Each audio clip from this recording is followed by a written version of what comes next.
Capital market में बात करेंगे वो है registrar office and transfer agents, जो अगर आप देखें तो कैम्स और केफिन टेक्नोलॉजी जो म्यूचुअल फंड के, ठीक है। और वो करते क्या है, वो बेसिकली आरटी है। जो अगर हम लोग बात करें कैम्स की, तो वो इंडिया का सबसे लार्जेस्ट म्यूचुअल फंड आरटी है। अगर हम केफिन की बात करें तो वो एक ओवरऑल डाइवर्सिफाइड टेक्नोलॉजी प्लेटफॉर्म है, लेकिन दोनों कॉम्पिटिटर है। अगर म्यूचुअल फंड में कहना तो कह सकते हैं कि कैम्स एक तरह से ना आपका बैक एंड इंजन है पूरा म्यूचुअल फंड का। और जो अपना ये केफिन है वो आईपीओ से कॉर्पोरेट हो या म्यूचुअल फंड, वो तीनों में डील करता है। So that is actually distinguish. And now किसके पास कैम्स है और केफिन है, तो type in the chat box किसके पास कैम्स और केफिन है। और कैम्स काफी टाइम से अंडर परफॉर्मर रहा है, काफी टाइम से अंडर परफॉर्मर रहा है, क्योंकि कहीं ना कहीं ना उसका ग्रोथ उस तरह से नहीं रहा है जिससे सोचे। इवन तो अगर आप देखो तो म्यूचुअल फंड में ग्रोथ अच्छा खासा है, लेकिन कहीं कैम्स में उस तरह से नहीं रहा है। दैट इज द प्रॉब्लम जो वो उसके स्टॉक प्राइस में भी दिख रहा है, वो बढ़ा ही नहीं है। अगर उसके रेवेन्यू देखे तो रेवेन्यू काफी हद तक ना एयूएम बेस्ड फीस है, और ट्रांजेक्शन फीस होती है और इशूअर फीस होती है ना, वहां से उसका रेवेन्यू जनरेट होता है। और केफिन का अगर हम देखें तो फाइनेंशियल इंफ्रास्ट्रक्चर और टेक्नोलॉजी प्लेटफॉर्म का है। सो of course Kemps is a leader in RTA, और अगर हम लोग केफिन बोले तो वो सेकंड है, ठीक है। प्रोस्पेक्ट्स अच्छे हैं, लेकिन उस तरह से परफॉर्म नहीं किए जिस तरह से मार्केट एक्सपेक्ट करता है। तो यहां से क्या हो सकता है, आगे जाने से पहले सेबी के rules, standard rules, disclaimer guys, यहाँ जो भी मैं बात करूंगा सिर्फ आपके नॉलेज के लिए, कोई रिकमेंडेशन नहीं है। हमारे जो रिकमेंडेशन देते हैं हमारे स्मॉल केस में ही होता है।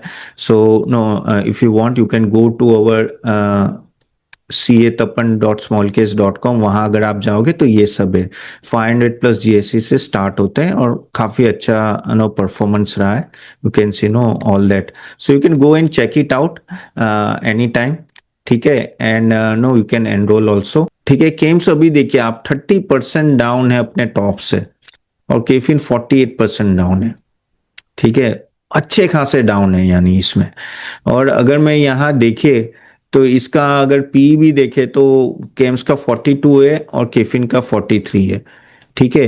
रिटर्न इतना अच्छा नहीं दिया है, एक साल में 9% रिटर्न, और यहाँ 3 साल का 17 है। केफिन ने 3 साल में अच्छा दिया, लेकिन पिछले एक साल से वो अच्छा परफॉर्म नहीं कर रहा है। अगर मैं इसका पीएनएल भी देखूं, ओके, आरओई आरओसी ये सब तो कोई दिक्कत नहीं लग रही है मेरे को, ठीक है। केम्स का, केफिन का थोड़ा कम है, लेकिन अगर हम लोग इबिटा मार्जिन देखें तो नॉर्मल है 46 42, which is good, which is good. और अगर हम लोग ये sales growth and all that वो देख लेते हैं जरा, तो वो उससे आपको ज्यादा पता चलेगा। तो देखो नॉर्मलाइज ग्रोथ है। अभी देखो ये देखिए केम्स का 15-17% और केफिन का 21-19, जबकि आप म्यूचुअल फंड का ग्रोथ देखेंगे ना, तो म्यूचुअल फंड का ग्रोथ तो उसका भी इस लेवल पे 10-15% से मिनिमम वो ग्रो करे, लेकिन अभी तो थोड़ा रन रेट बढ़ चुका है।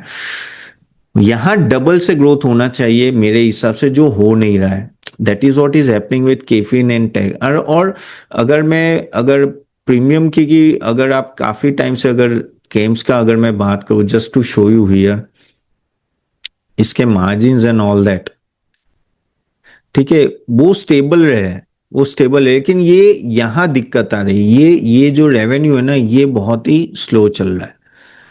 This is creating a bigger problem for CAMS, और मार्केट को उतना एक्साइटमेंट नहीं मिल रहा है। That is what is happening with both this stock, KFin and CAMS. अभी भी अभी भी अगर मेरे को पूछूं तो मुझे लग रहा है कि it will take time, it will take time, और इजीली ये स्टॉक्स ऊपर नहीं आएंगे। इवन दो अगर हम लोग देखें तो mutual fund and all that is quite doing well. So कभी कभी क्या होता है कि यहाँ ड्यूओपोली है, लेकिन ग्रोथ उस तरह का बड़ा नहीं दिख रहा है। अब बोलोगे नहीं, लेकिन रजिस्ट्रार ऑफिस तो बढ़ेगी ना, क्योंकि म्यूचुअल फंड बढ़ रहे हैं तो, लेकिन इसका कहीं ना कहीं ना प्राइसिंग में भी इशू आ जाता है, और वहां भी काफी सारे इश्यूज आ जाते हैं। ये जो अगर प्राइस अगर बढ़ाने चाहते हैं तो वो भी दिक्कत आ जाती है। So this is what is happening for this companies. Strength है, लेकिन इतनी भी स्ट्रेंथ नहीं है। धीरे धीरे वो लोग को मार्जिन बढ़ाना पड़ेगा और अपनी सर्विसेज के रेट अगर बढ़ाते हैं तो अच्छा रहेगा। कुछ चीजें भी है जो अगर डिफरेंशिएशन करे तो कहीं ना कहीं है ना, केफिन अभी थोड़ा ग्लोबली भी इंटरनेशनल फंड एडमिनिस्ट्रेशन भी कर रहा है, जबकि केम्स है ना वो प्राइमरी इंडिया का फोकस, इंडिया में ही फोकस है। और आगे जाके ट्रांसफर एजेंसी बिजनेस जो सेस S S S A C N C sorry S S N C पे फोकस करेंगे। और कहीं ना कहीं जो केफिन होगा वो फंड एडमिनिस्ट्रेशन पे प्लेटफॉर्म पे फोकस करेंगे। प्रोस्पेक्ट्स तो बहुत है, लेकिन प्रॉफिटेबिलिटी में कब कन्वर्ट होगा वो पता नहीं चल रहा है। और अगर हम लोग पूछे कि भाई ये डिपोजिटर्स जो एनएसडीएल है सीडीएसएल है, उससे भी अगर आप देखो तो ग्रोथ कम हो रही है इसकी।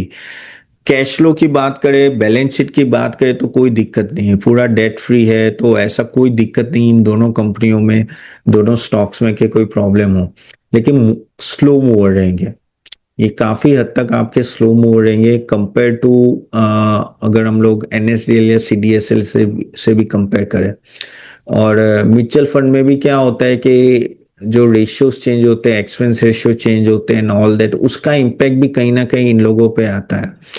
और बहुत ही कॉमोडिटी बिजनेस है, आरटीए बिजनेस बहुत ही कॉमोडिटी बिजनेस है उसके सामने जो कैम्स कर रहा है। लेकिन हाँ, अगर हम लोग एनएसडीएल की बात करें ना तो वो आप देखें तो ग्रोथ ओरिएंटेड सेगमेंट में भी धीरे धीरे वो जा रहा है, अकेले आरटीए पे फोकस नहीं कर रहा है। सो केम्स किसके लिए, जो कंजर्वेटिव है के लिए, कि अगर भाई ठीक है मेरे को 15 17 20% रिटर्न हर साल मिलता रहे, उसके लिए ये है।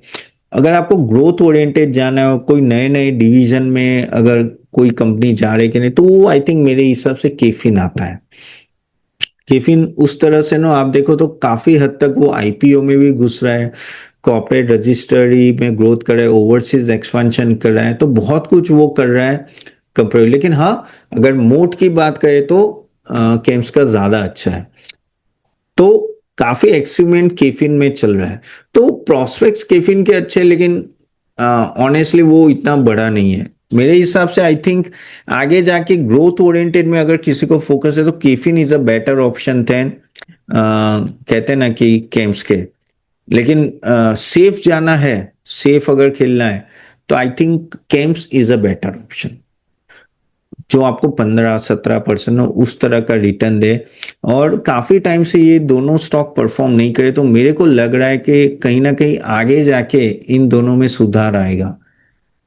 जैसे ये मार्केट देखो, मार्केट का भी इम्पैक्ट आता है, मार्केट रिकवरी आती है तो अपने आप mutual fund, lump sum investment, SIP investment उस तरह से बढ़ने लगते हैं, तो इन लोगों की भी जो इनकम होती है ना वो अच्छी खासी धीरे धीरे बढ़ने लगती है। इनका भी ऐसा ही है, सेटअप कॉस्ट होता है इस, ये भी ऐसा नहीं है कि बहुत महंगे, यानी सॉरी, इनके मार्जिन्स भी कंपैरेटिवली अच्छे ही होते हैं, कोई डाउट नहीं है। तो इसलिए वॉल्यूम बढ़ना जरूरी है, तो वो आई थिंक जैसे 26,300 या 25,000 के ऊपर जाना चालू होंगे तो ये दोनों स्टॉक में भी आप है ना कंपैरेटिवली मूवमेंट अच्छा खासा देखो, तब तक they will be a slow mover, they will be slow mover. And mutual fund का अगर हम लोग देखें ना तो उसको हमेशा प्रीमियम कंपेयर टू इक्विटी कम से कम मिलता है। जैसे एनएसडीएल सीडीएसएल का आप देखोगे ना तो उसका वैल्यूएशन थोड़ा ऑन हायर साइड मार्केट देगा, थोड़ा प्रीमियम देगा कंपेयर टू केम्स एंड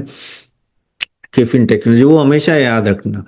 तो उस तरह से आपको तो कभी भी केम्स का आप देखोगे ना वैल्यूएशन मेरे हिसाब से सीडीएसएल से बढ़ेगा नहीं, लेकिन बहुत नीचे आता है तो आपको एक स्टेबल इनकम भी देता है। तो ये कुछ पॉइंट देखो, मार्केट क्या सोच रहा है वो बहुत जानना जरूरी है। मार्केट किसको किस नजर से देख रहा है, आपको कितना भी अच्छा स्टॉक देख लग जाए, लेकिन अगर मार्केट उसमें इंटरेस्टेड नहीं है ना तो नहीं बढ़ेगा।